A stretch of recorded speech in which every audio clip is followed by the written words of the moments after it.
to increase mobility for all by improving the safety, efficiency, accessibility, and convenience of our nation's transportation system. Former California Governor Jerry Brown set an ambitious target for the state to reach 5 million zero-emission vehicles by 2030. The policy is intended to reduce emissions, but part of this target will also affect future state-generated transportation revenues. Today's webinar focuses on recent MTI research that examines the impact of zero-emission vehicle adoption on California transportation revenue under several different scenarios. During today's webinar, I would like to ask that you mute your audio to avoid any background noise that would impact sound quality for all participants. Please submit your questions you have for our presenters during the conference system's chat feature. You will most likely find this button located along the black bar framing your Zoom window, either at the bottom or along one side. It gives me great pleasure to introduce today's speakers, Dr. Marty Wax and Dr. Asha Weinstein Agarwal. Dr. Wax is Distinguished Professor Emeritus of Civil and Environmental Engineering and of City and Regional Planning at the University of California, Berkeley, where he directed the Institute of Transportation Studies. He earlier spent 25 years at UCLA, where he was chair of the Department of Urban Planning for 11 years. After retiring from the university, he became the director of the Transportation, Space, and Technology program at the RAND Corporation in Santa Monica. Wax is semi-retired, teaching courses and conducting research at UCLA in transportation policy and working on transportation policy projects at RAND. He currently serves as a member of both the California High-Speed Rail Peer Review Group and the Technical Advisory Committee for the California Road Charge Pilot Program. Dr. Agarwal is director of the MTI National Transportation Finance Center and also professor of urban and regional planning at San Jose State University. Her research and teaching interests in transportation policy and planning include transportation finance, bicycle and pedestrian planning, and travel survey methods. She also works in the area of transportation history. Agarwal has a BA from Harvard University in folklore mythology, a Master of Science from the London School of Economics and Political Science and Urban and Regional Planning, and a PhD from the University of California, Berkeley in City and Regional Planning. Asha and Marty, thank you so much for being our speakers today. I will turn the presentation over to you. Thank you very much. We are today presenting the results of a bit of research that we did over the last several months, and it was requested of us by a member of the California Transportation Commission, who asked the very reasonable question: what will it do to our revenue to actually achieve the goal of many millions of zero-emission vehicles, when it turns out, of course, that much of our revenue, certainly not all of it, is dependent upon motor fuel taxes, which would not be collected from zero-emission vehicles. The technical analysis, the modeling, was done under our direction by Hannah King, a doctoral student at UCLA in urban planning, and I want to make sure to thank her and have you be aware of her contribution to our project. Let's go to the next slide.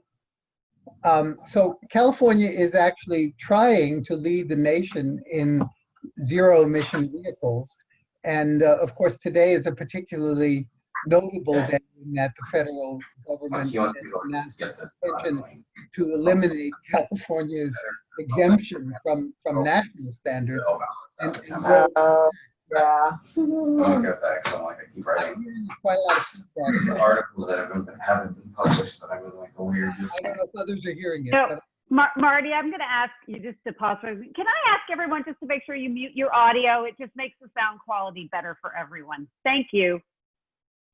so at least until the new, at least until the California mandate is overturned by the federal government, which may take some months and months and years of negotiation, our goal is to achieve 1.5 million zero-emission vehicles, and that generally means full battery electric vehicles and hydrogen fuel cell vehicles by 2025, and 5 million of those vehicles by 2030.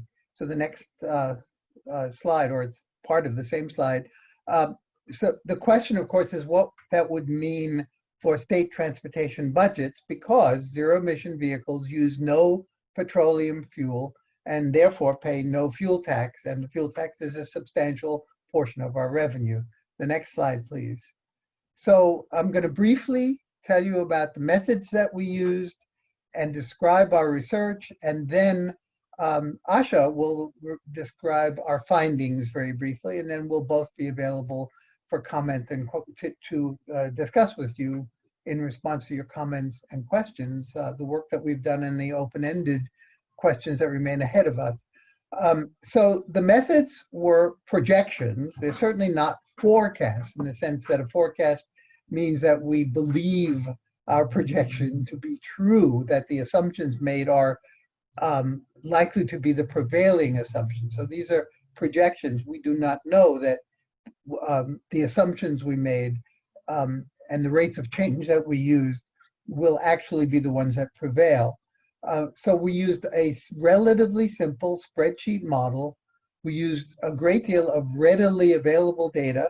For example, one of the sources was the US International Energy Agency, which is widely used. They have websites with projections of vehicle acquisition over the next decades of various sorts of vehicles and fuel prices and so on. So we're confident that every assumption we used is widely used. It's not original to us. The key independent variables that drive this, of course, are the overall growth in the state, its population, its number of vehicles. The vehicle miles traveled are derived from those rates of growth, and that affects revenue from fuel taxes, but so do gasoline and diesel fuel prices. And the adoption rates for internal combustion engine vehicles and zero emission vehicles and the vehicles that are, for example, plug-in hybrids, all were used from readily available, widely used sources. And in order to be as definitive as we could be and recognize that there is an enormous amount of uncertainty within reasonable bounds, we show on most of our findings slides and in our report, we show an upper bound, a lower bound, and a mean within those widening boundaries. And the boundaries expand as time goes by. So most of our slides will show wider bands within which our forecasts fall as time moves toward the future. And next slide, please. So we basically compared revenues under two scenarios in which mostly everything else is equal, like economic growth and population growth and so on, except for the rate of zero emission vehicle adoption. And the two scenarios that form the basis of our analysis, we call the low adoption scenario, in which zero emission vehicle ownership grows at the historical rate of net increase, which is right now approximately 26,000 vehicles per year. And the high adoption scenario is that California will reach its goal of 5 million zero emission vehicles by 2030. So that when you see the upper bound and lower bound, those are the boundaries. And the reality is likely to fall somewhere in between them. Next slide, please. So this slide shows current trends, and the blue bar over each year is the actual zero emission vehicles. And you can see that it's growing relatively slowly, but also the plug-in hybrid EVs, which is the reddish bar, and the green is the fuel cell EVs. All of those were taken into account in our forecast, but the goal that we're focusing on is zero emission vehicles, which is battery electric vehicles and fuel cell electric vehicles. This is the actual trend until today, projected forward to 2025. Next slide, please. So we looked at revenues from taxes and fees collected by the state of California that met three criteria. They're collected from light duty vehicle owners and users, and the proceeds are dedicated to transportation programs. So we didn't look, for example, at revenue from general sales taxes that are not, when a new car is purchased, that go into the general fund and are not dedicated to transportation programs. And we looked at the amount of revenue collected, which depends, at least in part, on the vehicle's fuel source, whether it's an internal combustion engine or a zero emission vehicle. And so included in our projections are passenger vehicles that are light duty vehicles and not heavy duty vehicles. And we, not 18 wheelers. And we have both internal combustion engine vehicles and plug-ins and fuel cells and battery electric vehicles when we make these comparisons. Next slide, please. So the taxes and fees that we looked at include the base excise tax, which under SB1 is now 30 cents per gallon. And remember that we went through a very interesting exercise of swapping what was a sales tax on gasoline and making it into an excise tax. And then SB1 also raised that tax, made it permanent, and made it adjustable each year in response to the consumer price index. We also looked at diesel taxes, but remember, we're looking only at passenger vehicles that are powered by diesel. And then, very importantly, there is on every vehicle a transportation improvement fee, which varies from $25 to $175 per vehicle annually, with the rate depending on the value of the vehicle, the Blue Book value of the vehicle. So a vehicle that's 10 years old is taxed, but of course a 10-year-old vehicle has a value that's much lower than a new vehicle.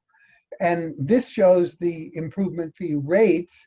On the left side, you see the value of the vehicle and the annual fee on the right side. And the previous slide also had one more entry.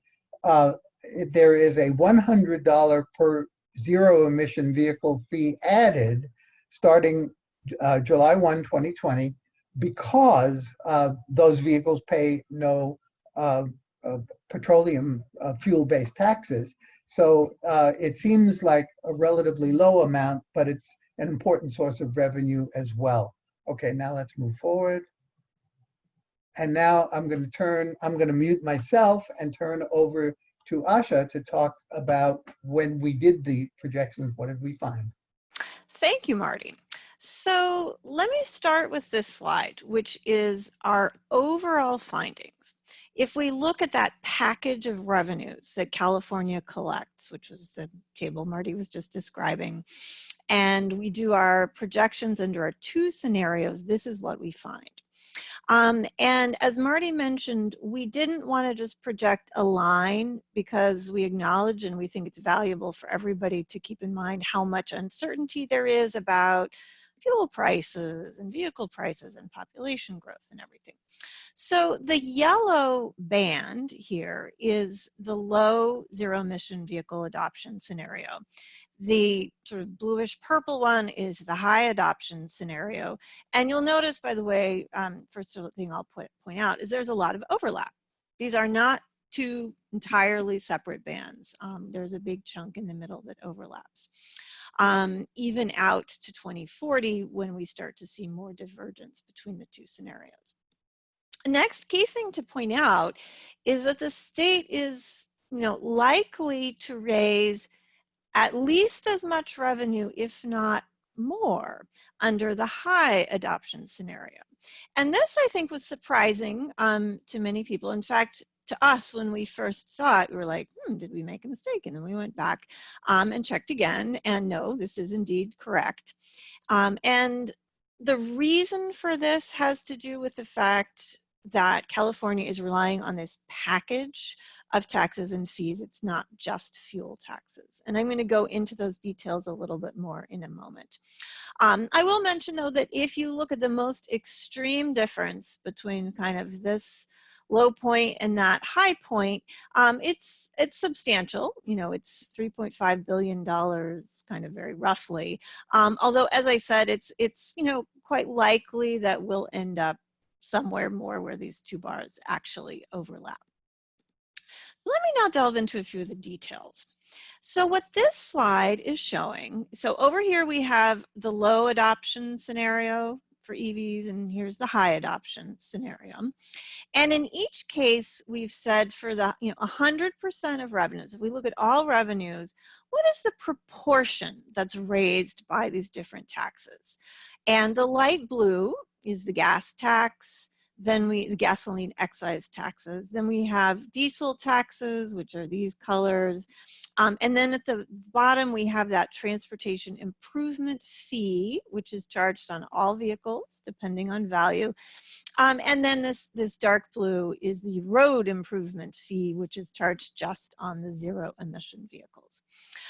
So what do we learn from this? Well, a few things. First of all, the general pattern is actually more or less the same across the two scenarios, but obviously with some key differences.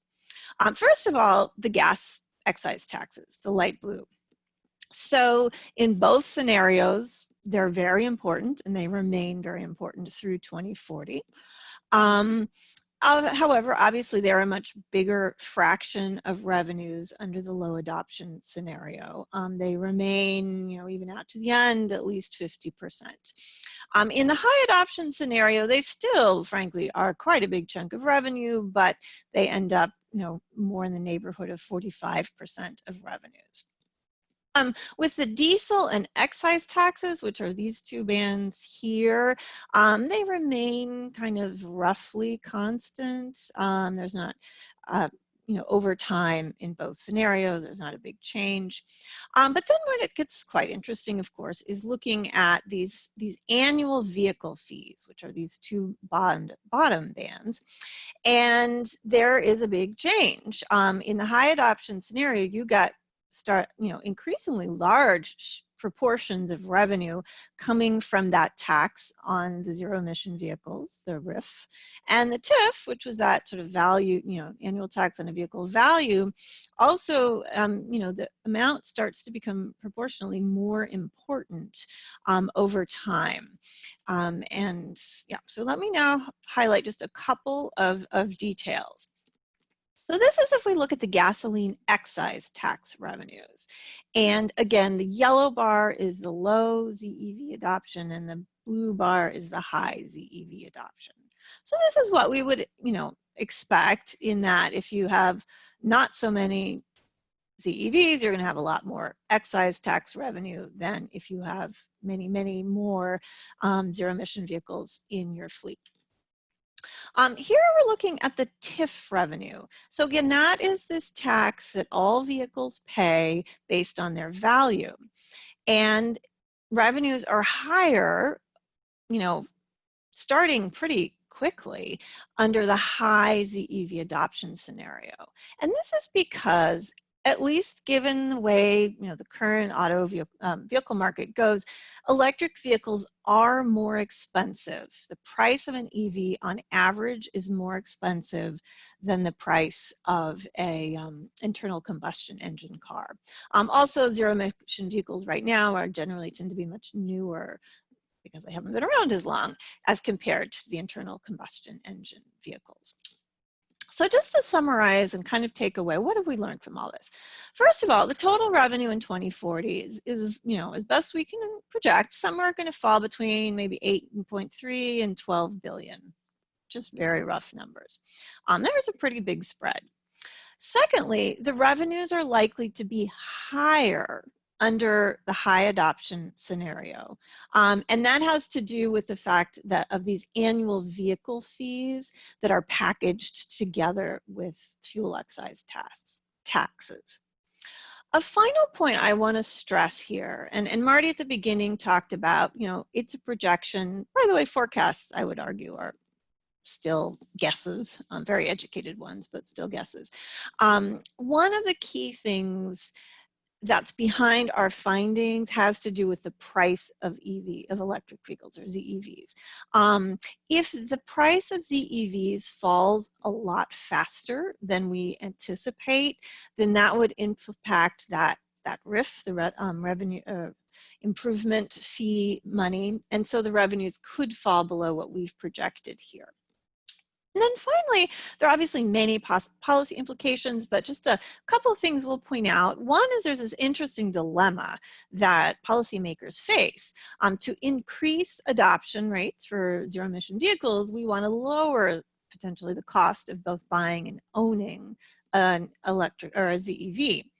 However, if we charge zero-emission vehicles enough to recover the lost fuel tax revenue, we're kind of raising those ownership costs, and would that slow adoption of zero-emission vehicles? There are many ways one could address this situation, but we just sort of threw out there for consideration that one possible solution is to move to different types of taxes and fees. And this could potentially be replacing not just the gasoline and diesel excise taxes, but even those annual fees as well. And two options would be mileage-based fees. You pay X pennies per mile regardless of your vehicle type, or a carbon tax, because that is a way to tax, of course, electricity and other fuels in addition to gas and diesel. So with that, by the way, on this slide, there's a link to our report if you want more details. And let me turn it over to Hillary to see what questions might have come in. Absolutely. So thank you very much, Marty and Asha. So as you've gone through the presentation, if anyone has any questions, please feel free to send them through the chat window. But I think I'll start with maybe a big picture question. And that's really thinking, California is obviously somewhat at the forefront in terms of thinking about transportation revenue, greenhouse gas emissions, those kind of things. But what do you think other states can take away from this research as they're looking to address the future of transportation funding in their state? My view would be that the big takeaway for people is that the adoption of zero-emission vehicles need not result in a drastic reduction in revenue for transportation if the pricing structure is put in place that recognizes that electric vehicles have to pay, electric and fuel cell vehicles have to pay for the use of the roads by another mechanism than the motor fuel tax. The fuel tax is 100 years old. It's worked wonderfully well for 100 years. As travel has grown, so has revenue.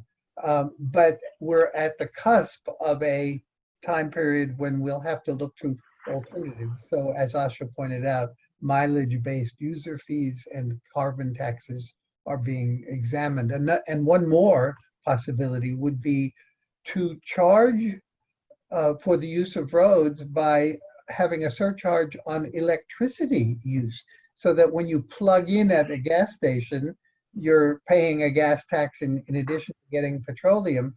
When you plug in your home garage your electric vehicle, you could be paying a surcharge on the electric charge that would be used as a road user charge. That's also being examined in some quarters, but it's less advanced than the mileage-based user fee.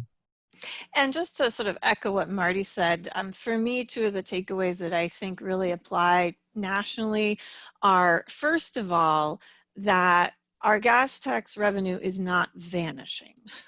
And, California is likely to adopt zero-emission vehicles faster than most places. And even under our kind of most extreme circumstances, it's not like there's no gas tax revenue coming in 2040. The second thing, though, is this point that states, even with just our existing types of taxes, without going to something new like an electricity tax or carbon tax or mileage tax, having a package of taxes may be helpful as a way to to adapt in the face of declining gas tax revenues. Yeah. Thank you. So Asha, you in some of your policy implications, you got at this idea of kind of some of the drawbacks between the lump sum fee on electric vehicles as opposed to a pay-as-you-go approach when we think about a mileage fee.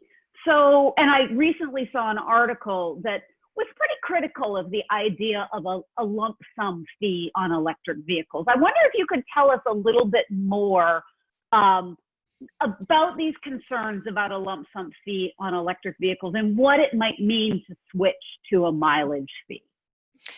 So I actually have a great deal of concern with the sort of broad concept of replacing a pay-as-you-go user fee, like the gas tax. If I buy 100 gallons of gas a year, I'm going to pay a whole lot less than someone who buys 1,000 gallons of gasoline, which, aside from being fair, potentially, also means it's easier for people. Nobody budgets for the gas tax. Let me put it that way. So one thing is that this user tax that is pay as you go can be fairer, but it's also frankly easier for people to afford in many cases. A lump sum, whether it's $100 a year or $300 a year, for low-income households is hard because you have to plan ahead, save up. And quite honestly, I think we've seen with insurance, when that comes in as sort of an annual lump sum, there's a strong incentive not to insure and register your vehicle. Whereas everybody pays the gas tax. More or less nobody's evading it because it's a few dollars here and there, and you don't have to set aside money and you don't get a bill at the end of the year.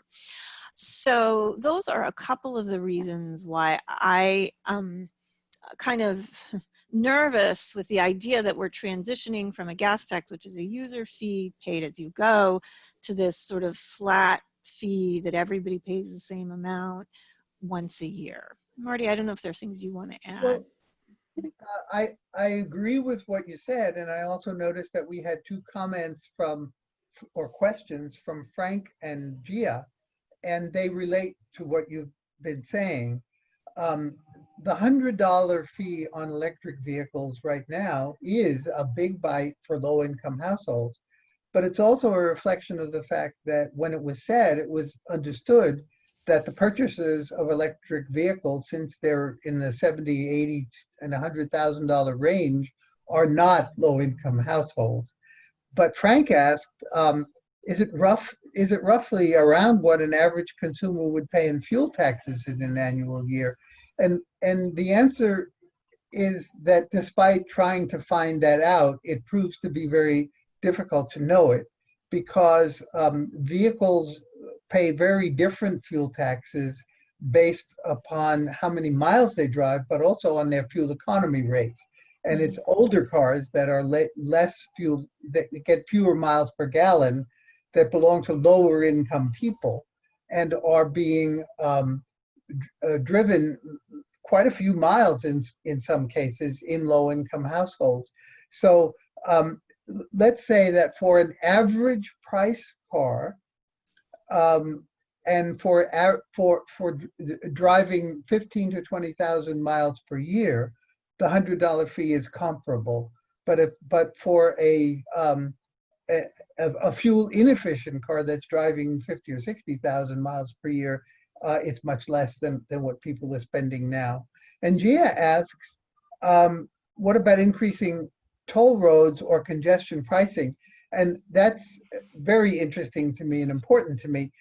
The idea of a mileage-based user fee is essentially an equivalent of a toll road without the toll booth or without a gantry. And with the technology advancing, we can charge different rates on different roads at different times and from different vehicles. So it is an evolution of a toll road to a mileage-based user fee. And you can, of course, include in the mileage-based user fee a surcharge for driving on a congested road at a congested time period. So that was a wonderful question, and it's very much feeds into the kind of logic that we're pursuing. Thank you. So we are right at 10:30, and I want to make sure we stick to the time for our research snap. Marty and Asha, thank you so much for taking the time to give the presentation. For all of the participants who've been with us for the webinar, thank you very much. If you happen to have a suggestion for a webinar topic, feel free to send us an email. There's information on the screen. You can certainly download the full report from this work that was done.